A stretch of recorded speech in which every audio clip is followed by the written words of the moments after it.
आजचं जे आपलं व्याख्यान आहे ते डॉक्टर न.म. जोशी यांच्या आई म्हणजे माई यांच्या स्मृतिप्रित्यर्थ आपण ठेवलेलं आहे. माईंचं पण चरित्र खूपच चांगलं आहे. म्हणजे त्यांनी जे काही काम केलेलं आहे, म्हणजे आता तो परिचय दाखवला असता तर लक्षात आलं असतं की त्या म्हणजे आज मी संत कानोपात्रा हे जे चरित्र सांगणार आहे ना, तर ते चरित्र सांगताना मला माईच्या पण सगळ्या कार्याचा म्हणजे आढावा घेताना कळलं होतं की माईंनी म्हणजे पूर्वीच्या ज्या स्त्रिया आहेत आपल्या, ह्या सुद्धा किती कणखर होत्या, किती कणखरपणाने त्यांनी सगळं सांभाळलेलं होतं आणि समाजासाठी कार्य केलेलं होतं. माईंचं पण तसंच कार्य आहे. त्यामुळे तुमच्या उपस्थित सगळ्यांना वंदन करते, माईंचे आशीर्वाद घेते, तसंच संत कानोपात्रांचे पण वंदन करून आशीर्वाद घेते आणि त्यांचं जे काही चरित्र आहे थोडंसं संशोधनात्मक ते चरित्र माझ्या अभ्यासात आलेलं आहे, तर ते मी अभ्यास आपणासमोर मांडण्याचा एक प्रयत्न करते. आता हे जे अभ्यासात्मक चरित्र आहे ते डॉक्टर अप्पासाहेब पुजारी यांनी मंगळवेढ्याची मांदियाळी म्हणून एक पुस्तक आहे आणि त्याच्यामध्ये सगळ्या संतांच्या संदर्भात त्यांनी मंगळवेढा या भागातले जे संत आहेत त्यांच्या संदर्भात त्यांनी अतिशय संशोधनात्मक लेखन केलेलं. त्यापैकी एक संत कानोपात्रांवर त्यांनी लेखन केलेलं आहे. आता संत कानोपात्रांबाबत आपल्याला माहिती अशी आहे की त्या श्यामा नायकिणीची मुलगी होत्या आणि त्या अतिशय सुंदर होत्या दिसायला आणि नृत्य वगैरे पण छान करत होत्या त्या. आणि त्या जशा त्या वयात आल्या किंवा मोठ्या झाल्या तशा त्यांनी त्यांच्या आईने त्यांना सांगितलं, शेवटी आईची इच्छा आहेच ना, त्याप्रमाणे त्यांच्या आईची इच्छा अशी झाली की हिने सुद्धा आपल्यासारखा राजाश्रय घ्यावा आणि तिने तिचं आयुष्य व्यतीत करावं. पण सुरुवातीपासूनच त्यांचं जे काय म्हणतात त्याला ओढ होती ती सगळी शाश्वत सुखाकडे होती. म्हणजे त्यांना अजिबात हे जे लौकिक अर्थातलं जे सुख आहे, ऐश्वर्य आहे, श्रीमंती आहे, त्याच्यात त्यांना कधीच इंटरेस्ट वाटला नाही. आणि मग असं सांगतात की एकदा वारकरी चाललेले होते आणि मग आईची परवानगी घेऊन त्या वारकऱ्यांना भेटायला गेल्या आणि त्या वारकऱ्यांना नमस्कार केला आणि त्यांना विचारलं, वारकऱ्यांना आपल्याला माहिती आहे, आपण चरित्र आधी पाहूयात आणि नंतर मग संशोधनात्मक जे काही आहे त्याच्यावर आपण विचार करणार आहोत. आणि मग त्या वारकऱ्यांकडे त्या भेटायला गेल्या आणि वारकऱ्यांना त्यांनी विचारलं की तुम्ही कुठे जाता, तेव्हा त्या वारकऱ्यांनी सांगितलं की आम्ही पंढरपूरच्या वारीसाठी जातो. मग त्यांना हा प्रश्न विचारल्यावर त्या म्हणाल्या की मी येऊ शकते का तुमच्या बरोबर तुमच्या विठुरायाकडे पंढरपूरला वारी म्हणजे तुमच्या वारीबरोबर. तेव्हा वारकरी म्हणाले हो, आमच्या वारकरी संप्रदायामध्ये वारकरी पंथामध्ये कसलाही भेदभाव नाही, स्त्री पुरुष सर्व जाती धर्माचे सर्व कोणी सुद्धा येऊ शकतात आणि वारकरी किंवा वारीचे जे काही नियम आहेत ते त्यांना सगळे सांगण्यात आले आणि ते त्यांना पटले, त्यांनी मान्य केले आणि त्या पंढरपूरला गेले.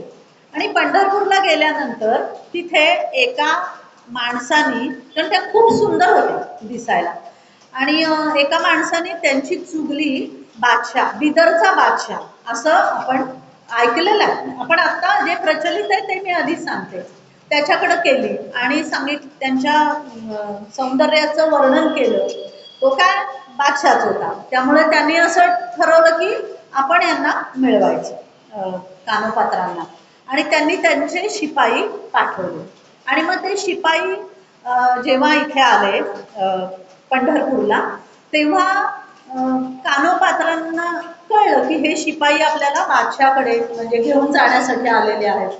आणि त्यांना म्हणजे कळल्याबरोबर त्यांनी त्या शिपायांना सांगितलं की थांबा, किती म्हणजे त्यांच्यामध्ये खूप म्हणजे काय म्हणतात त्याला, धैर्य खूप होतं त्यांच्यामध्ये, आपल्याला पुढे संशोधनात्मक जे लेखन आहे त्याच्यावरून लक्षात येणार आहे. आणि त्यांना सांगितलं की मला माझ्या पांडुरंगाची भेट घेऊ दे आणि मग मला तुम्ही घेऊन जा.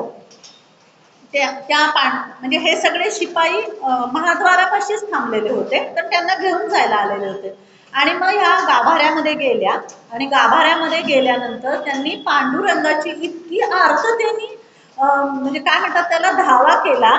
तर तो धावा आहे तो असा आहे की आगा वैकुंठीच्या राया, आगा विठ्ठल सखया, आगा नारायणा, आगा वासुदेव नंदना, आगा पुंडलिक वरदा, आगा विष्णू तू गोविंदा, आगा रखुमाईच्या कांता, कानो पात्रा राखी आता. इतका त्यांनी आर्ततेने तो धावा केलेला आहे विठुरायाचा. आणि म्हणजे त्याला सांगितलं की आता तू राख माझी लाज, कानोपात्रा सांगते. आणि त्यानंतर त्या बराच वेळ आल्या नाहीत, त्या पूर्ण त्यांचं देहभान विसरलेल्या होत्या. आणि त्या आल्या नाहीत म्हणून बडवे तिथं, बडवे म्हणजे जे पांडुरंगाचे जे पुजारी आहेत त्यांना आपण बडवे म्हणतो. तर त्यांनी हे सगळं पाहिलं की यांनी एवढा म्हणजे केवढी शरणागती त्यांच्याकडे होती. आणि त्या शरणागत भावनेने त्यांनी पांडुरंगाचा धावा सुरू केला की मला या शिपायांबरोबर जायचं नाहीये. आणि मग त्यांनी पांडुरंगाचा धावा सुरू केल्यानंतर त्यांचा फक्त देह, पंचभूतात्मक जो देह आहे तो तिथं फक्त शिल्लक राहिला. आणि त्यांचे प्राण असं सांगतात की पांडुरंगामध्ये विलीन झाले. अशी आपण ऐकलेली ती आख्यायिका आहे. आणि मग बडव्यांनी त्यांचा तो देह आहे तो दक्षिण दिशेला पुरला आणि तिथं एक तरटीचा वृक्ष लावला. ही सगळी कथा आपल्याला माहिती. आणि नंतर शिपायांना ते सांगायला आले की असं असं झालेलं आहे. आणि शिपाई म्हणाले की हे सांगून आपल्या बादशांना काही हे पटणार नाहीये, त्यामुळे तुम्ही बादशांकडे या. म्हणून मग त्यांनी काय केलं, पांडुरंगाचा प्रसाद घेतला, कारण बादशांकडे जायचंय म्हटल्यानंतर त्यांनी पांडुरंगांकडून नारळ, बुक्का, प्रसाद घेतला आणि बादशाला देण्यासाठी म्हणून बडवे तो प्रसाद घेऊन गेले. आख्यायिका मी सांगते, आपल्याला नंतर त्यांचं जे काही खरं आपल्याला जेवढं समोर आलेलं आहे ते आपण पाहणार आहोत. आणि मग त्या बादशाला दिल्यानंतर त्या प्रसादाबरोबर एक त्याच्यामध्ये केस होता. बादशाह चिडला की हा केस कसा आहे या प्रसादाबरोबर, कारण केस आपल्याला अन्नात सुद्धा बघा केस आला तर आपण ते काय मानतो की निषिद्ध असं मानतो. तर ते बडवे म्हणतात की नाही हा पांडुरंगाचाच केस आहे.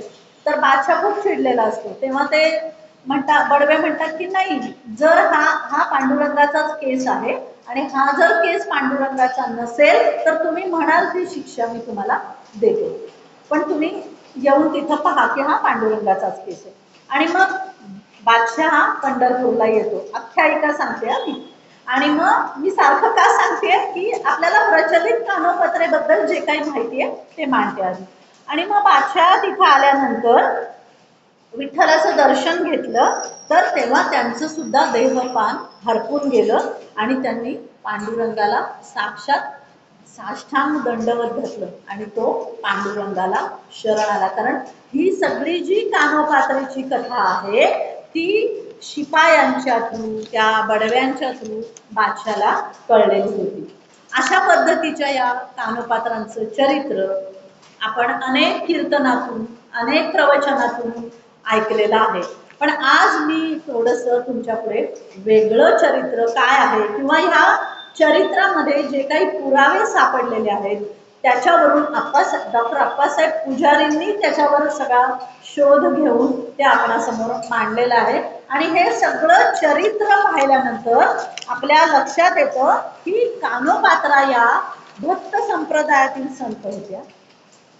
त्यांच्या रचनामधून जीवनातील संघर्ष दिसून येतो.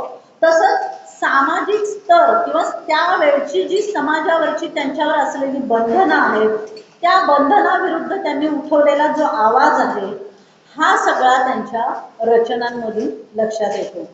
तसंच त्यांचं जर सगळं त्या अभंगामधनं पाहिलं ना तर त्यांचं जीवन अतिशय कठीण होतं. कारण त्या हीन जातीतल्या होत्या. त्या श्यामा म्हणून नायकिणीच्या त्या म्हणजे असं सांगितलं जातं की त्या वेश्या व्यवसाय करणाऱ्या होत्या असं चरित्रामध्ये आहे. त्यामुळे त्यांचं कानोपात्रा यांचं जीवन हे अतिशय कठीण होतं, म्हणजे दासीचं जीवन होतं. तरी सुद्धा त्या अतिशय स्वाभिमानाने आणि भक्तिपूर्ण मार्गाने त्यांनी स्वतःचं चारित्र्य जपलेलं होतं. कोणत्याही परपुरुषांनी त्यांना स्पर्श केलेला नव्हता. म्हणजे किती कठीण आयुष्य असेल बघा त्यांचं. आपण नुसतं ऐकलं तरी आपल्या अंगावर काटा येतो. आणि त्यांच्या भजनांमधून जर आपण पाहिलं तर पूर्ण शरणागती आहे, अध्यात्म आहे, तत्वज्ञान आहे. आणि त्यांनी स्वतःच्या दुःखाचं पूर्ण वर्णन त्याच्यामध्ये केलंय. आणि फक्त वर्णनच नाही केलेलं तर पांडुरंगाला त्यांनी जाप पण विचारलेलं. आपल्याला त्यांचे अभंग, आपण चरित्र पाहताना त्यांचे काही काही अभंग थोडे सांगणार आहे आणि मी ते पाहूनच सांगणार आहे, कारण त्यांचे फक्त 27 अभंग आता आपल्याकडे आहेत. त्यापैकी 24 अभंग हे सकल संत गाथामध्ये आहेत आणि 3 अभंग मला वाटतं आपण पाहूयात. ते असे 27 अभंग त्यांच्या चरित्रामधून मिळतात. आणि ते अभंग जर पाहिले ना तर आपल्याला लक्षात येतं की कानोपात्रा या म्हणजे भक्ती मार्गामध्ये अतिशय काय म्हणतात त्याला आत्मसाक्षात्कारी संत होत्या कानोपात्रा. आणि त्यांचे कुणीतरी गुरु असणार आहेत. त्या पंढरपूरला जेव्हा राहिलेल्या आहेत, त्या बरेच वर्ष पंढरपूरला राहिलेल्या आहेत. आणि त्या जेव्हा राहिलेल्या आहेत तेव्हा त्यांना अनेक संतांचा सहवास अखंड लाभलेला आहे. त्यांचे सद्गुरू पण आहेत. त्यांचे कुठलीच माहिती आता आपल्याला अवेलेबल नाही. इव्हन ह्या आप्पासाहेब पुजारींना सुद्धा याबाबत संशोधन करून कुठंही त्याची माहिती त्यांना मिळाली नाही. पण जी माहिती त्यांना मिळाली आहे त्याच्यावरून त्यांनी ह्या कानोपात्रांचं लेखन केलेलं आहे. आणि त्यांचा जन्म कुठे झाला, त्यांचा जन्म केव्हा झाला याबद्दल सुद्धा काही माहिती नाहीये. पण काही पुराव्यांच्या आधाराने त्या 15व्या शतकाच्या उत्तरार्धात त्यांचा सगळा कालावधी आहे असं सांगितलेलं आहे. आता आपण ह्या संपूर्ण चरित्र कथनासाठी आप्पासाहेब पुजारींनी जो काही लेख लिहिलेला आहे किंवा शोध निबंध लिहिलेला आहे त्याचा संदर्भ घेणार आहोत. पण त्याच्यामध्ये आप्पासाहेब पुजारी यांनी डॉक्टर वाल मंजूर यांच्याकडचं हस्तलिखित जे आहे 37 ओव्यांचं त्याचा संदर्भ घेतलेला आहे. त्याच्यानंतर विका राजवाडे, नंतर जर आजगावकर आणि सकल संत गाथा ह्याच्यामध्ये जे काही लेखन आहे त्याचा संदर्भ घेतलेला आहे. आणि इतिहासकार राजवाडे यांच्या मतानुसार कानोपात्रांचा कालावधी हा 15व्या शतकाच्या उत्तरार्धामधला आहे. आता काही काहींच्या मते असं आहे की कानोपात्रा ज्या होत्या त्या ज्ञानेश्वर माऊलींच्या समकालीन होत्या. पण जेव्हा शोध घेतला गेला ना तेव्हा म्हणजे सकल संत गाथामध्ये 118 पानावर पहिल्या खंडामध्ये एक अभंग दिलेला आहे की धन्य कानोपात्रा आजी झाली भाग्याची, भेटी झाली ज्ञानदेवांची म्हणून, असा उल्लेख आहे. त्यामुळं काही जण असं म्हणतात की कानोपात्रा या माऊलींच्या समकालीन होत्या. पण जर आजगावकर सांगतात पृष्ठ क्रमांक 235 मध्ये म्हणतात की त्यांची आणि माऊलींची भेट झालेली नाहीये. आपण मी प्रत्यक्ष हे पुरावे का देते की कानोपात्रा या काय होत्या हे आपल्याला समजायला पाहिजे. आणि त्या दोघांची प्रत्यक्ष भेट झाली नाही त्यामुळे त्या समकालीन नव्हत्या. मग कानोपात्रा जेव्हा आळंदीस माऊलींच्या समाधीच्या दर्शनाला गेल्यानं तेव्हा त्यांनी त्यांचं दर्शन घेतलं आणि तेव्हा ही रचना त्यांनी केलेली आहे. हा एक संदर्भ आहे. दुसरा संदर्भ आहे संत जनाबाई जी माऊलींच्या समकालीन आहेत. त्यांनी विठू माझा लेकुरवाळा संगे गोपाळांचा किंवा लेकुरांचा मेळा हा जो अभंग लिहिलाय ना त्याच्यामध्ये सुद्धा कानोपात्रांचा कुठेही उल्लेख नाहीये. आणि या 2 उल्लेखावरून कानोपात्रा आणि माऊली यांचा कालखंड हा एक नव्हता असं राजवाडे यांचं मत आहे. मग तो कधी होता तर 15व्या शतकाच्या उत्तरार्धात. आता अजून एक संदर्भ असा आहे की जो काही संदर्भ ग्रंथ किंवा आधार ग्रंथ या शोध निबंधासाठी घेतलेले आहेत या राजवाडेंनी म्हणा किंवा आजगावकरांनी, त्याच्यामध्ये एक असा उल्लेख आहे की कानोपात्रा ही गणिकेची मुलगी होती. ती देखणी होती, त्यात काही हे नाहीये. आणि तिचा सहवास लाभावा म्हणून पातशहा हा उल्लेख आहे. आणि पातशहाने पंढरपूर येथे अनेक सैनिक धाडले होते आणि जर ती सरळपणाने पातशहाकडे आली नाही तर तिला खेचून आणण्याचा आदेश दिलेला होता. मग ह्या सगळ्या संदर्भ घेताना मुसलमान राजवट, पातशाह म्हणजे मुसलमान राजवट आहेत आणि ती माऊलींच्या काळात नव्हती. त्यामुळे संत कानोपात्रा आणि माऊली या एका कालखंडातल्या नव्हत्या असा इथे संदर्भ त्यांनी दिलेला आहे. आता कानोपात्रांचा जन्म मंगळवेढा गावी झाला, तर त्यांच्याबद्दल विशेष असं माहितीच नाही, फक्त त्यांच्या आईचं नाव श्यामा नायकीण आहे आणि त्यांचा जन्म मंगळवेढा झाला. त्यांच्या बाबतीत अनेक प्रश्न अनुत्तरित आहेत. त्यापैकी पहिला प्रश्न, त्यांचा जन्म केव्हा झाला, कुठे झाला, त्यांचे सद्गुरू कोण होते, त्यांच्या वडिलांचं नाव काय होतं, याबद्दल अनेक प्रश्न आज तागायत अनुत्तरित आहेत. त्यांनी केलेले जे अभंग आहेत, त्यांनी केलेल्या रचना पण खूप आहेत, पण त्यातल्या फक्त 27 रचना आपल्याकडे सापडतात आणि त्या रचनांमधून त्यांचं जे सगळं म्हणजे आध्यात्मिक तत्वज्ञान हे जे पाहिल्यावर असा निष्कर्ष काढला जातो की त्यांचे सद्गुरू हे होते, त्यांचं वास्तव्य पंढरपुरातच होतं आणि त्या आत्मज्ञानी संत होत्या.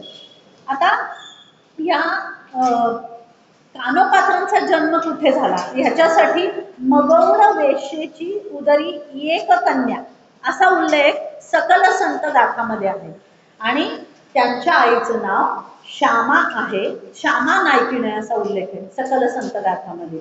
आणि भक्ती विजय हा जो ग्रंथ आहे त्याच्यामध्ये श्यामा नायकीण असा उल्लेख आहे.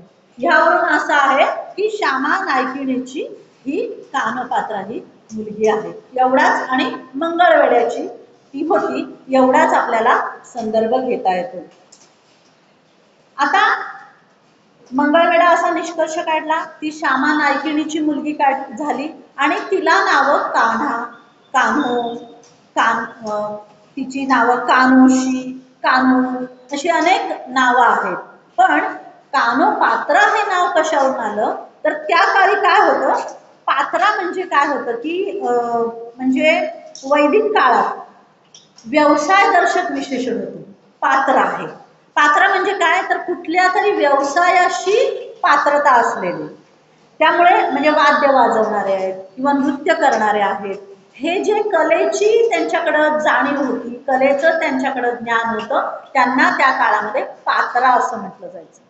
आणि त्यामुळे यांची कान्हो, कान्हू ही जी नावं आहेत त्याच्या पुढे कानोपात्रा असं नाव लावलं गेलं. आणि त्यांची आई नायकीण होती असं सांगितलं जातं, तर नायकीण नसून देवदासी होती असं त्या संशोधनामध्ये लक्षात आलं. आता देवदासी, नायकीण, गणिका, वेश्या या संदर्भात जे संशोधन केलेलं आहे त्या संदर्भात आपण पाहूयात की त्या काळी म्हणजे बहुतेक इंग्रज लोक जाण्या किंवा इंग्रज लोकांचं राज्य असेल त्या काळात 15व्या शतकाचा उत्तरार्ध हा जर आपण घेतला तर त्या काळामध्ये काय होते, अनेक सरदार होते, अनेक राजे होते, अनेक वतन होती, अनेक जहागिरी होत्या आणि त्यांना इनाम म्हणून काही गावं दिलेली होती किंवा काही म्हणतात ना आपण काय म्हणतात त्याला वतन म्हणून गावं दिलेली होती. अशी अनेक सरदारांना गावं दिलेली होती आणि त्या सरदारांची, त्या वतनदारांची, त्या अधिकाऱ्यांची अशी जबाबदारी होती की त्या गावाचं सगळं त्यांनी सांभाळायचं. त्या गावातल्या देवळा होती, ग्रामदैवत असतील किंवा कोणती देवळं असतील तर त्यांची सगळी जबाबदारी, त्या गावातल्या सगळ्या लोकांची जबाबदारी ही त्यांनी घ्यायची. मग आता ह्या सगळ्या जबाबदाऱ्या आहेत, ह्या एकतर वतनदार घेऊ शकत नाही, म्हणून त्यांनी काय केलं की त्याचं विभागणी केली की म्हणजे कितीतरी, आता एक देवस्थान जर धरलं आपण तर त्याच्यामध्ये कितीतरी सेवा येतात. गंध उगाळण्याची सेवा एकाकडे, फुलं वेचण्याची सेवा एकाकडे, देवाची वस्त्र पाहण्याची सेवा एकाकडे, म्हणजे एक देवस्थान घेतलं तर आपण किती असं म्हणतो. त्याच्यानंतर नैवेद्य दाखवायचा आहे रोज देवाला, त्याची सेवा एकाकडे, देवाची पूजा करायची त्याची सेवा एकाकडे. म्हणजे ह्या सगळ्या वेगवेगळ्या सेवांसाठी वेगवेगळी माणसं ही नेमली गेली आणि ही माणसं जी नेमली गेली आहेत त्या माणसांना त्यांनी इनाम दिली. किंवा राहण्यासाठी त्या मुक्कामासाठी घरं दिली किंवा अनेक प्रकारच्या त्यांना सुविधा दिलेल्या त्या वतनदारांनी. आणि त्या म्हणजे त्या ज्या सगळ्या देवाच्या सेवा होत्या त्याचे दोन प्रकार असायचे, एक रंगभोग सेवा आणि एक अंगभोग सेवा. आता अंगभोग सेवामध्ये काय यायचं तर देवाच्या गाभाऱ्यातल्या सगळ्या सेवा असायच्या. नाही त्याच्यामध्ये देवाचं काय म्हणतात त्याला कपडे करणे, देवाला नैवेद्य दाखवणे, देवाची पूजा करणे, देवाचं गंध घालणे, देवाची फुलं गोळा करणे, देवाचं निर्माल्य टाकून देणे किंवा ज्या काही गाभाऱ्यामधल्या ज्या काही देवतेच्या सेवा आहेत त्या सगळ्या अंगभोग सेवांमध्ये येत होत्या. आणि रंगभोग सेवांमध्ये काय यायचं तर नृत्य, भजन, गायन देवासाठी करायचं. आपण पाहतो की नाही मंडपामध्ये कीर्तन सेवा असते, नामस्मरण सेवा असते, कोणी टाळ वाजवतात, कोणी पेटी वाजवतात. एक कीर्तन म्हणलं तरी अनेक त्याच्यामध्ये गोष्टी आहेत. मग ह्या सेवा करणारे जे लोक आहेत ते सगळे गाभाऱ्या बाहेर त्यांची सेवा करायची, त्याला म्हणायचं रंगभोग सेवा. आणि अशाच एका कोणत्या तरी मंदिराची सेवा ही श्यामा या कानोपात्रांच्या आईकडे होती असं त्या निष्कर्षामध्ये आलेले आहेत. आणि मग त्या सेवेमध्ये त्या ज्या सेवा करायच्या त्याचं कोणीतरी एक वतनदार असेल, त्याचा कोणीतरी एक अधिकारी असेल, त्याचीही दासी, अशा अर्थाने ती देवदासी होती. आणि यातलीच ही सर्वश्रेष्ठ कानोपात्रा या एक देवदासी होत्या असा निष्कर्ष आलेला आहे. आपण कथा वेगळी पाहिलेली आहे आणि ऍक्च्युअल शोध निबंध किंवा त्यांनी केलेलं जे काही शोध कार्य पाहिलेलं आहे त्याच्यामधून त्या कानोपात्रा या देवदासी श्यामा यांची कन्या होती असं आपल्या लक्षात आलं. आणि मग यांचं लक्ष किंवा यांचं चित्त पहिल्यापासून शाश्वत सुखाकडेच होतं. त्यांना लौकिक अर्थाने संपत्ती, लौकिक अर्थाने पैसा, लौकिक अर्थाने कुठलीही प्राप्ती करायची नव्हती. म्हणजे पहिल्यापासून त्यांच्या बुद्धीचा जो ओढा होता तो शाश्वत सुखाकडेच होता. तेव्हा काय त्यांना आत्मज्ञान वगैरे असं माहिती नव्हतं, पण त्यांचा तो ओढा तसा होता. आणि पुन्हा यांना सगळी रंगभोग सेवा त्यांची आई करत होती, त्यामुळे नृत्य, गायन या सगळ्याचा वारसा या कानोपात्रांना मिळालेला होता लहानपणापासून, ज्याला आपण बाळकडू म्हणतो. हे सगळं कानोपात्रा यांना मिळालेलं होतं. त्यामुळे कानोपात्रांना नृत्यात निपुण होत्या त्या आणि गायनामध्ये निपुण होत्या आणि त्या रचना पण करू शकत होत्या. फक्त त्यांनी तिथे समर्थांचा लाडका शब्द विवेक केला त्यांनी की आपल्या ज्या कला आहेत या नृत्य, गायन ह्या कला आपण या शाश्वत सुखासाठी वापरायच्या का आपण या कला या रंगभोग सेवा म्हणजे इतर ज्या देवदासींच्या ज्या प्रचलित काही त्यांच्या प्रथा होत्या त्या प्रथांसाठी वापरायच्या. आणि त्यांनी इथं विवेक केला आणि आपल्या या सगळ्या अंगभूत कला किंवा कलागुणांना वाव दिला तो आपल्या अभंग रचनेमध्ये किंवा विठुरायाकडे जाण्यासाठी त्यांनी ध्यास धरला असं म्हणूयात. आणि जेव्हा ते वारकरी भेटले आणि वारकऱ्यांकडे जेव्हा त्या गेल्या तेव्हा त्यांनी प्रश्न काय विचारला वारकऱ्यांना आपण ऐकलेल्या कथेत की मी हीन जातीतली आहे. भगवंताला म्हणजे पांडुरंगाला सुद्धा त्यांनी अभंगातून विचारलेलं आहे. आपण पुढे पाहणार आहोत त्यांचे अभंग 27च आहेत, त्यातले थोडे तरी अभंग आपण एक एक ओळी घेऊन पाहणार आहोत. तर त्यांनी त्या वारकऱ्यांना विचारलं की जो विटेवर उभा आहे समचरण धरून तो माझा स्वीकार करेल का. म्हणजे ह्याच्यातून कळतं ना की त्यांना म्हणजे त्या काळचा समाज कसा होता हा आपल्याला समजतो. आणि माझा स्वीकार करतील का पांडुरंग, माझी सेवा स्वीकारतील का हे त्यांना विचारायचं होतं. आणि वारकरी म्हणाले हो, कारण त्या वारकरी पंथामध्ये बघा ना काहीच म्हणजे कुठलाच भेदभाव नाही, स्त्री पुरुष कुठल्याही जातीचा नाहीये, सगळेजण त्या वारीने जातात पांडुरंगाचं. इतके लाखो वारकरी जातात. म्हणजे मला पण मी एक अनुभव घेतलेला आहे वारीचा. आम्ही तर दरवर्षीच वारीला जातो. मी इथं सांगते की वारकरी संप्रदायाची शिस्त काय आहे हे मला सांगायचंय.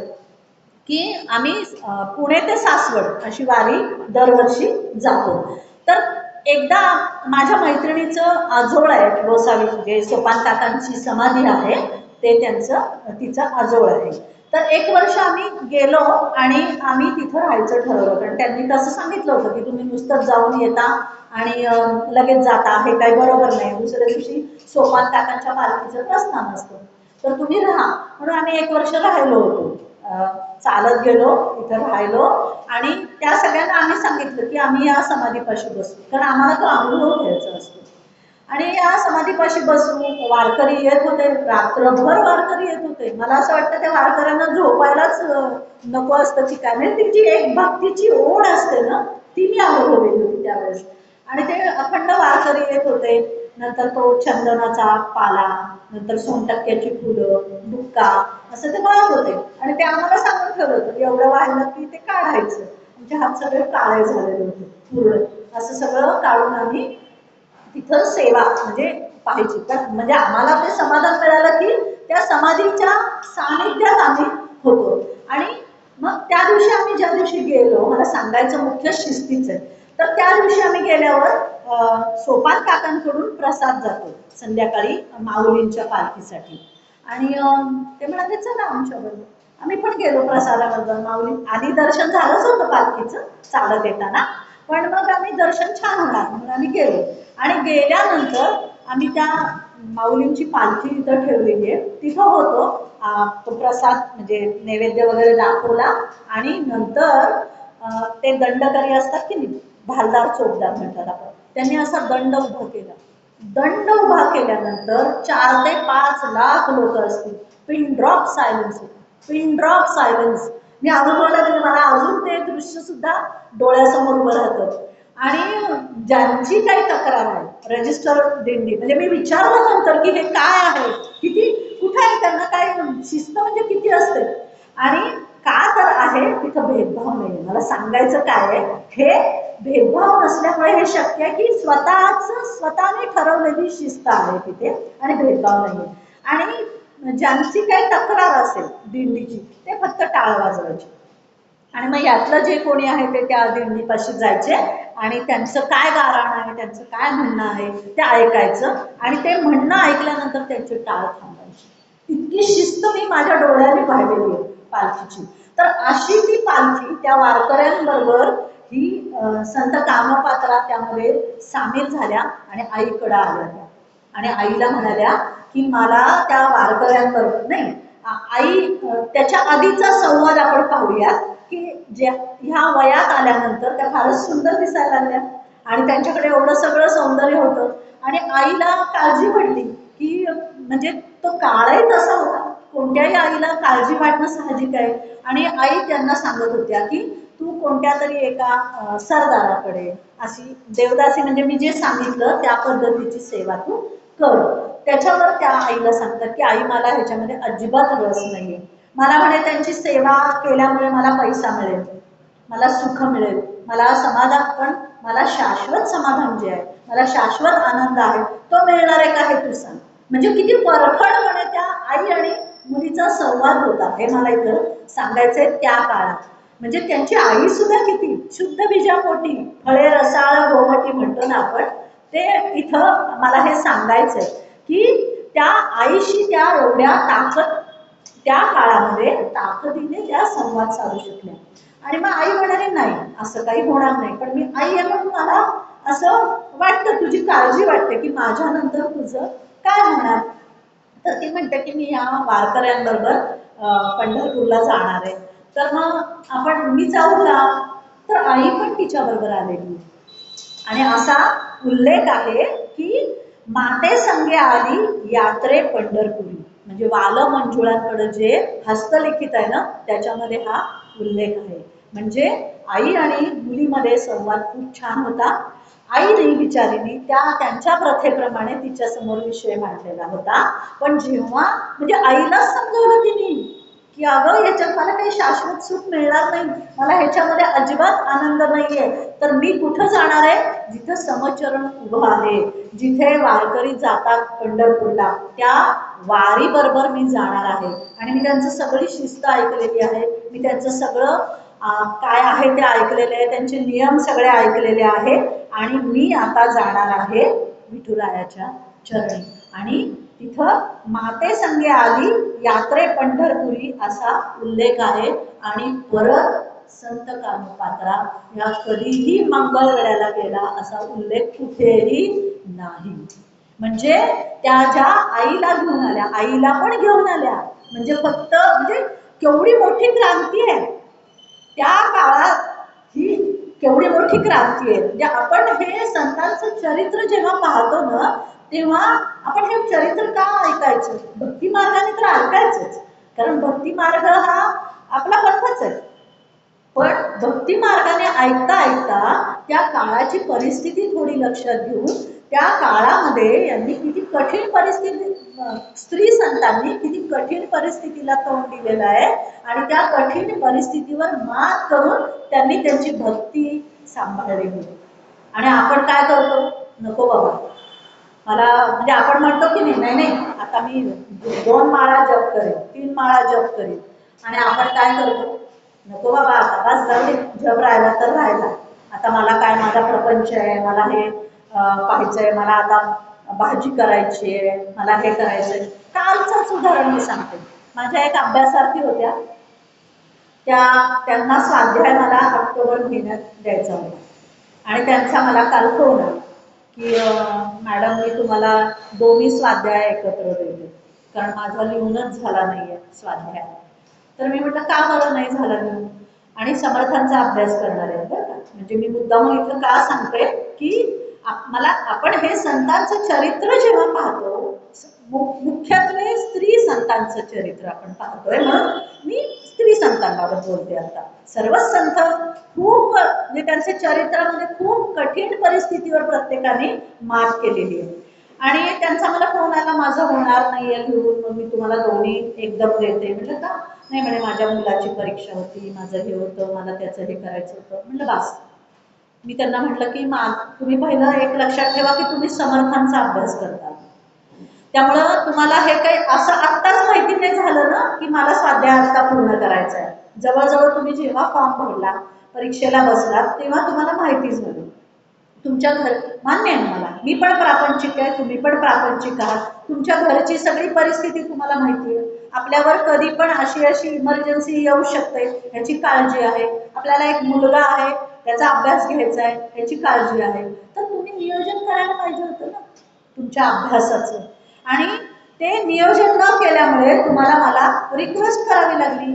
पण आता तुम्ही 2 स्वाध्याय एकत्र पाठवल्यामुळे मी तेवढ्या स्वाध्यायांचे प्रश्न तुम्हाला जमलं नाही म्हणून तपासायचे, मला तर मान्य नाही म्हटलं. आणि मी जेव्हा परीक्षा दिली ना, तेव्हा मी माझ्या समीक्षकांना कधी सुद्धा तक्रार केलेली नाही की मी वेळेत देणार नाही.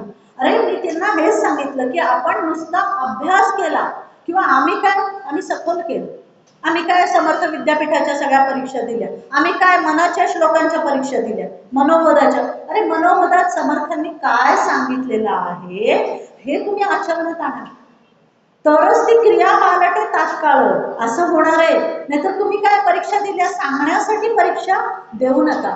मग त्या म्हणाल्या नाही आता नाही, इथून पुढे होणार, मी तशी काळजी करीन. म्हटलं माझं तुम्हाला बोलणं खूप रूढ वाटत असेल, पण माझा नाईलाज आहे म्हटलं, कारण मी तुमची समीक्षक आहे. नाही, त्या म्हणाल्या मी आता पटकन पूर्ण करते. म्हटलं पटकन पूर्ण करते म्हणजे काय, तुम्ही लिहून देणार फक्त मला, मग आता काय करायचं मॅडम आपण? म्हटलं नाही द्या आता यावेळेस 2, पण याच्या पुढे मी तुमच्या 2 प्रश्नपत्रिका कधीही ऍक्सेप्ट करणार नाही. तुम्हाला कुणाला सांगायचं त्यांना सांगा. ठेवला. म्हणजे आपण काय म्हणतो, आपण आपली कारणं पुढे करतो. आणि या संत कानोपात्रांचं जर चरित्र आपण मी आता जे सांगितलं, त्या काळी त्यांच्याकडे किती कठीण परिस्थिती होती. त्यांना समाजामध्ये, समाजाच्या तर विखारी नजरा त्यांच्यावर होत्या. त्याचा पण त्यांच्या अभंगामध्ये उल्लेख आहे, तो अभंग मुद्दामून आणलेला आहे. आणि त्यांच्या अभंगामध्ये आध्यात्मिक, महाभारतातले पुरावे आहेत, रामायणातले कथांचे पुरावे आहेत, काय नाहीये त्यांच्या अभंगांमध्ये. म्हणजे एवढा सगळा अभ्यास त्यांनी केलेला आहे, आणि तो सुद्धा गुरुच्या काय म्हणतात त्याला मार्गदर्शनाखाली केलेला आहे. त्याशिवाय एवढं आध्यात्मिक तत्वज्ञान त्यांच्या अभंगामधून येणारच नाहीये. फक्त त्याची माहिती आज आपल्याला नाहीये. त्यामुळे माते संगे आली यात्रे पंढरपुरी आणि परत त्या मंगळवेढेला गेलेल्या नाहीत असं आपल्याला लक्षात येतं. आणि दीर्घ काळ कानोपात्रा या पंढरपुरात राहिलेल्या आहेत. आता पंढरपुरात राहून त्यांचा दिनचर्या काय होती, तर पंढरपुरात त्या चंद्रभागेवर स्नान करायच्या आणि त्याच्यानंतर त्या विठ्ठलाच्या दर्शनाला यायच्या. विठ्ठलाचा जेवढा म्हणून सहवास त्यांना मिळेल तेवढा त्या सहवास विठ्ठलाच्याच सहवासात होत्या. म्हणजे त्यांची काय म्हणतात त्याला इतकी दृढ निश्चय होता की ह्या सहवासामध्येच मला सर्व काही मिळणार आहे. अशा पद्धतीने त्या भजन पूजन चिंतन जे काही त्या विठ्ठलाचं करायचं आहे त्याच्यामध्ये त्या दिवस घालवत असत. आणि मग तेव्हा त्यांना अनेक विषयांध लोकांच्या नजरांना तोंड द्यावं लागलेलं आहे आणि त्या नजरांपासून त्यांना त्यांचं संरक्षण पण करावं लागलेलं आहे. त्यांचा एक अभंग जर आपण पाहिला ना तर आपल्याला लक्षात येईल की त्या विषयांत लोकांना उद्देशून त्यांनी अभंग केलेला आहे. विषयाची संगती नाश पावले निश्चिती, भगे पडली इंद्राला भस्मासूर भस्म झाला, चंद्र लागला कलंक गुरुपत्नीसी रतला देख. बघा म्हणजे ह्याच्यामध्ये आपल्याला हा एक अभंग आहे ना, ह्याच्यामध्ये आपल्याला कानोपात्रांचा अभ्यास किती होता, कानोपात्रांचं म्हणजे सगळं वाचन किती होतं हे समजतं. रावण मुकला प्राणासी कानोपात्रा म्हणे दासी. प्रत्येक अभंगामध्ये कानोपात्रा म्हणे दासी असाच उल्लेख आहे. कारण समाजाने त्यांना दासी म्हणूनच हिणवलेलं होतं. देवदासीची मुलगी. त्यांचे संत सकल संत गाथामधले 23 अभंग जर लागोपाठ वाचले तर त्या समाजाने त्यांना दासी म्हणून किती हिणवलेलं होतं याचं आपल्याला अंदाज येतो. आणि मग त्यांना ज्या वेदना झाल्या, हिणवल्यामुळे वेदना झालेल्या, लहान वय होतं ना, असं काही खूप वय नव्हतं कानोपात्रांचं. आणि त्यांच्या ज्या वेदना झालेल्या आहेत त्या वेदनांमधून त्या वेदनांना आणि त्या समाजाला त्यांनी त्यांच्या अभंगातून अतिशय सडेतोड उत्तरं दिलेली आहेत. आणि त्या प्रत्येक अभंगामध्ये पाहिलं तर विठ्ठलाचं रूप आहे, नामाचं महत्व आहे, नाम साधनेचं महत्व सांगितलेलं आहे, भक्तांचा केलेला उद्धार त्यांनी सांगितलेला आहे. त्याच्यानंतर विठ्ठल हा त्यांचा जीव की प्राण होता याचीच आपल्याला अतिशय प्रतीती त्यांच्या प्रत्येक अभंगावरून येते. आणि यातीहीनतेकडून पलीकडे जाणारा जो लौकिक असा देव आहे तो विठ्ठल आहे. तो दिनांचा कैवारी आहे, दिनांचा उद्धार करणारा आहे. असा त्यांचा तो लाडका विठ्ठू हा जो आहे तो कुठे थांबलेला आहे तर त्या कुंडलिकाने दिलेल्या जे वीट आहे ना त्याच्यावर तो उभा आहे. युगे 28 विठेवरी उभा. आणि तो त्या विटेवर उभं राहून काय करतो म्हणजे त्यांच्या अभंगामध्ये हे सगळं वर्णन आहे. त्या 23 अभंग आपण वाचले तर. आणि तो काय करतो, तो सगळ्या भक्तांना प्रेमाची शिदोरी देतो असं कानोपात्रा सांगतायत. त्याच्यानंतर तो दयासागर आहे आणि त्यामुळेच त्याला मी आर्ततेने हाक मारते आणि मी विठुरायाला माझ्या आईच्या स्वरूपात पाहते. असा प्रचंड अशा पद्धतीने म्हणजे हे जर अभंग पाहिले ना त्यांचे तर त्यांची विठू माऊलीला भेटण्यासाठीची आर्तता आपल्याला लक्षात येते. आणि मग त्या विठ्ठलाला कृष्णाई कानाई शरण आले विठाबाई, कृपाळू तू माय माऊली, धावूनिया भेटली विठाबाई, तू माय माऊली जगाची जननी, बदावे हो जननी विठाबाई. अशा नावाने त्या वेगवेगळ्या अभंगामध्ये विठुरायांचं ते वर्णन करतात. आणि विठ्ठलाचा चरणस्पर्शाने त्या अतिशय सुखावलेल्या आहेत. त्यामुळे एका अभंगात त्या वर्णन काय करतात, जन्मांतरीचे सुकृत आजी फळासी आले, म्हणून देखिले विठ्ठल चरण. म्हणजे त्या सांगतात की माझ्या जन्मजन्मांतरीचं सुकृत आहे, म्हणून मी ह्या विठोबाच्या चरणापाशी आलेली आहे, असं त्या एका अभंगात, म्हणजे 23 अभंगाचा जो उल्लेख केलेला आहे त्याच्यामध्ये कानोपात्रांनी जे काही वर्णन केलेलं आहे ते अशा पद्धतीचं आहे. त्या म्हणतात की साक्षात पंढरी हे माझं माहेर आहे. माहेर का बरं? कारण माहेरी आपण पाहतो की नाही, आपले आई वडील असतात, आपण माहेरी गेल्यावर आपलं किती कोड कौतुक होतं आणि आपल्याला खूप आनंद होतो आपण माहेरी गेल्यावर. तसा कानोपात्रांना पंढरीला जाऊन आनंद मिळालेला आहे. त्यामुळे त्या एका अभंगात म्हणतात, माझे माहेर पंढरी सुखे नांदू भीमातीरी. म्हणजे त्या आपण पाहिलेलंच आहे की त्या मंगळवेढा सोडून जेव्हा पंढरपुरात मातेसह आल्या तेव्हा त्या परत मंगळवेढ्यात गेल्या नाहीत.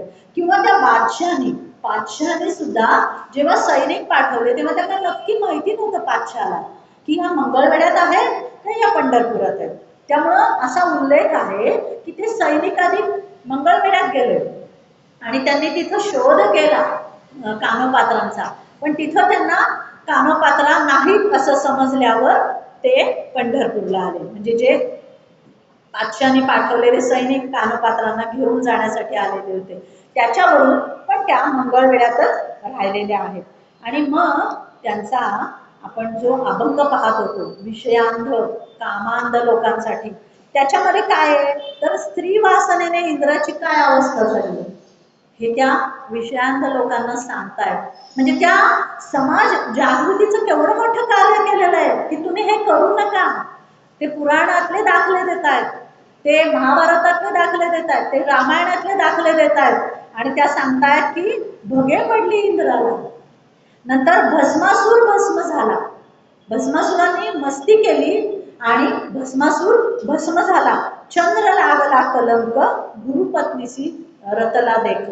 सोमनाथ जे आपण जे 12 ज्योतिर्लिंग म्हणतो ना त्याच्यामध्ये हा कथेचा उल्लेख आहे. म्हणजे मला हे सांगावंसं वाटतंय की हा एकच अभंग घेतला तर आपल्याला कानोपात्रांचा अभ्यास किती होता. म्हणजे त्या ज्या दिवसभर विठ्ठलाच्या चरणी राहून काय करत होत्या याचा विचार केला तर आपल्याला लक्षात येईल की त्या हा अभ्यास पण त्यांचा खूप झालेला आहे. आणि हा अभ्यास त्यांचा झालेला आहे याच्यावरून आपल्याला लक्षात येतं की त्यांना अनेक संत सज्जनांचा सहवास लाभलेला आहे. त्याशिवाय हा अभ्यास होणारच नाही. कारण आपण म्हणतो की नाही संगती संगत दोषी, जशी संगत आहे तसा माणूस घडतो, आपण पाहिलेलं आहे.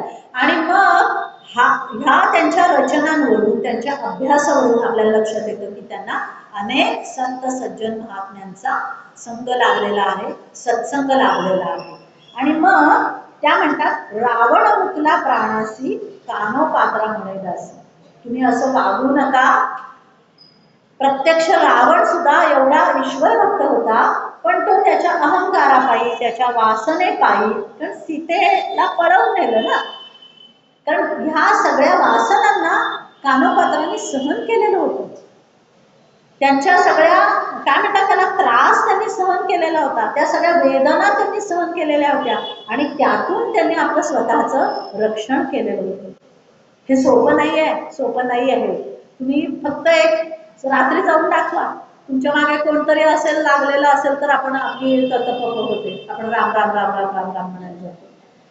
सोपं नाहीये. त्या काळामध्ये एवढी मोठी क्रांती आहे कानोपात्रांनी केलेली. मी हे कारण नम जोशींच्या आईंचं पण कार्य पाहिलं ना तर त्यांचं कार्य सुद्धा असंच मोठं आहे. म्हणून मी म्हटलं की मी संत कानोपात्रा हा विषय घेते. सगळ्याच संत स्त्रियांचं मोठं आहे, पण मला हे थोडंसं काय म्हणतात त्याला माहिती असलेलं वेगळं आहे आणि त्याच्यापेक्षा थोडंसं अभ्यास करून मांडलेलं वेगळं चरित्र आहे, म्हणून मी आज हे मांडायचा प्रयत्न केला. आणि मग नंतर त्या म्हणतात की असं तुम्ही वागू नका, असं त्यांनी हे दाखले देऊन त्या वासनांध लोकांना सुनावलेलं आहे असं म्हणेन मी. आणि मग त्यांनी काय केलं, आपला नीती धर्म आहे तो पण पाळला आणि काय म्हणतात त्या सतत मुखी नामस्मरण केलं. नामाची थोरवी, नामाचा महिमा. म्हणजे बघा ना शेवटी त्या आपण जी कथा वाचतो त्याच्यामध्ये सुद्धा त्यांनी किती आर्ततेने विठ्ठलाला हाका मारल्यात आपण पाहिलंय ना. आणि देव हा तुमच्या शरणागत भावानेच, देव म्हणा, ईश्वर म्हणा, आत्मतत्व म्हणा, जे काही तुम्ही म्हणताय, एक एनर्जी लेवल म्हणा, आध्यात्मिक स्तरावर वैज्ञानिक दृष्टीने बोलायला गेलं तर एक शुद्ध एनर्जी, एनर्जी आपण काय एनर्जीच म्हणूयात मराठीत, एनर्जीच शक्ती, शक्ती आहे, ही जी शुद्ध शक्ती आहे ना, या शक्तीला जेव्हा तुम्ही आर्ततेने शरणागततेने हाक मारता तेव्हा तिचा प्रतिसाद हा मिळतो. हे आपल्याला पाश्चात्यांनी सांगितल्यावर कळलं. सिक्रेट काय पुस्तक आहे की नाही, त्याच्यामध्ये आहे की नाही, लॉ ऑफ अट्रॅक्शन. त्यांचं आल्यावर आपण त्याची फार गुणगान करायला लागलो, पण आपल्या ऋषीमुनींनी, आपल्या संतांनी हे कधीच प्रूव्ह केलेलं आहे. भक्ती मार्ग त्यांनी सांगितलेला आहे, तो कशासाठी की सद्भावनेने तुम्ही जा. किंवा गौतम बुद्धाने सुद्धा जो सद्भावना कर्म मार्ग सांगितलेला आहे, विवेकानंदांनी कर्म मार्ग, ज्ञान मार्ग, हे जे काही सांगितलेले आहे, म्हणजे आपले जे संत आहेत यांचं प्रत्येकाचं चरित्र या दृष्टीने अभ्यासलं तर आपल्याला लक्षात येईल की प्रत्येक संत हे सायंटिस्ट होते. आपण जे म्हणतो की नाही आता की हे न्यूटनने शोध लावला, न्यूटनला बोध झाला असं म्हणेन मी, शोध आधीच लागलेला होता गुरुत्वाकर्षणाचा. असे आपले जे संत आहेत हे वैज्ञानिक होते असं मला नेहमी वाटतं, आणि मी त्या पद्धतीनेच त्यांचं चरित्र पाहायला जाते आणि मग आपल्याला कळतं. समर्थांचं चरित्र, आपण समर्थांवर तर नेहमीच बोलतो जुन्या दासबोधाच्या वेळेस, त्यामुळे ते आज खूप समर्थांवर बोलणार नाही. त्यामुळे अशा पद्धतीने त्यांनी सांगितलंय की दुराचारी सुद्धा उद्धरून जातात, नामाचा महिमा त्यांनी त्यांच्या अभंगामध्ये दिलेला आहे. त्यांनी सांगितलंय वाल्या कोळ्याचा वाल्मिकी झाला. त्याच्यानंतर का झाला तर त्यांच्या नम्रतेने, त्यांच्या शरणागतीने, त्यांच्या नामस्मरणावरच्या प्रेमाने, त्यांच्या सद्गुरु कृपेने त्यांना त्याची प्राप्ती झाली आणि त्यांची क्रिया पालट झाली आणि वाल्याकोळी झाला. असं तुम्ही करा असं त्या कामांत लोकांना या अभंगातून हे संत कानोपात्रा या सांगत आहेत.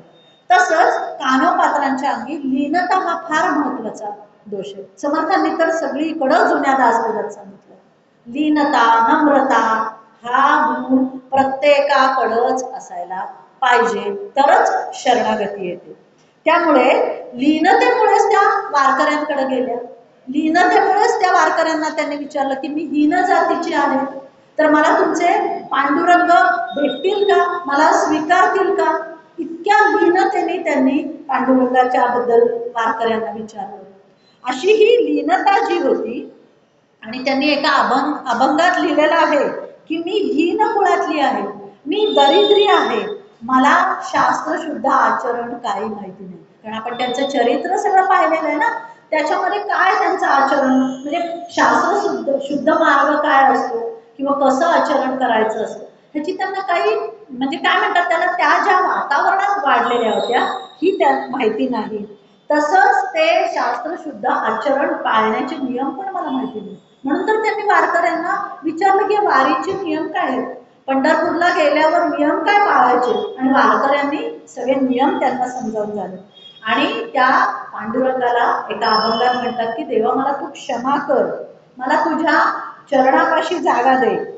आणि कानोपात्रा हीन कुलातील असल्या तरी देवाला त्या जाणीव पण करून देतात. असं नाहीये की त्या मला क्षमा कर असं सांगतायत आणि त्या हीन कुळातील असल्यामुळे माझ्यावर अन्याय झालाय, ही जाणीव त्या खूप अभंगांमधून करतात आणि त्याच्यासाठी त्या दाद मागतात. अनेक अभंग, 27 अभंग तुम्ही कानोपात्रांचे काढून पहा आणि या दृष्टीने त्या अभंगांवर विचार करा. आणि त्या म्हणतात की मी पीडित स्त्री जातीची आहे म्हणून मला हे सगळं सहन करावं लागलेलं आहे, मी हीन जातीची आहे म्हणून मी सगळा हा अन्याय सहन केलेला आहे, मला ह्या वेदना सहन कराव्या लागलेल्या आहेत. म्हणजे ह्या पीडित स्त्री जातीच्या प्रतिनिधी आहेत की नाही कानोपात्रा, असं मला वाटतं. आणि त्या कानोपात्रांनी त्या काळामध्ये जे धैर्य दाखवलं ते जर प्रत्येक स्त्रीने दाखवलं तर हा खरा स्त्रीचा काय म्हणतात त्याला सुधारण्याचा मार्ग आहे. स्त्री मुक्ती हा जो मार्ग आहे तो हा आहे, नीतीने धर्माने आचरण करून स्त्री मुक्तीचा हा मार्ग आहे. आणि त्यांच्या अनेक अभंगातून अन्यायाविरुद्ध लढण्याची बंडखोर वृत्तीच दिसून येते. त्यांचे अभंग काढून बघा, आपण सगळे अभंग घेतले तर आपल्याला वेळ पुरणार नाही. आणि त्यामुळे त्यांनी बादशहाच्या पुढे हार मानली नाही. बादशाच्या शिपायांना सांगितलं की मी येते तुझ्या बरोबर, पण मला माझ्या पांडुरंगाचं दर्शन घेऊन येऊ. आणि त्यांनी बादशहाच्या शिपायांना भीक घातली नाही, असंच म्हणू आपण.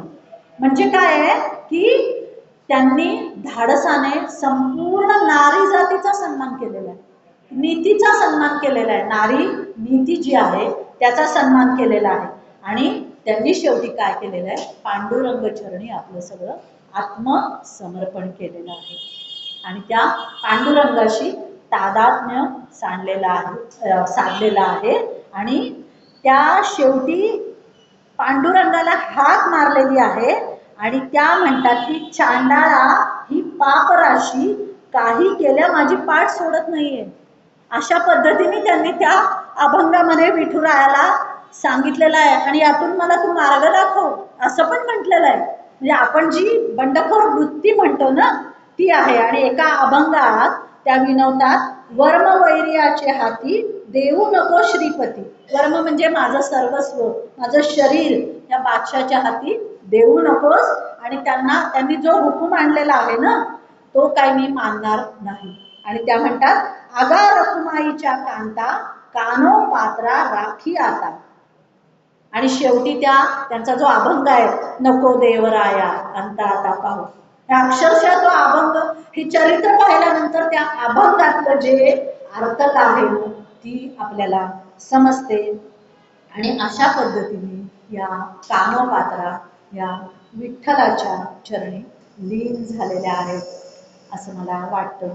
आणि असं मला चरित्र आपणासमोर जो काही माझा अभ्यास आहे या चरित्रासंबंधात तो एक मांडण्याचा मी केलेला प्रयत्न आहे. जय जय रघुवीर समर्थ.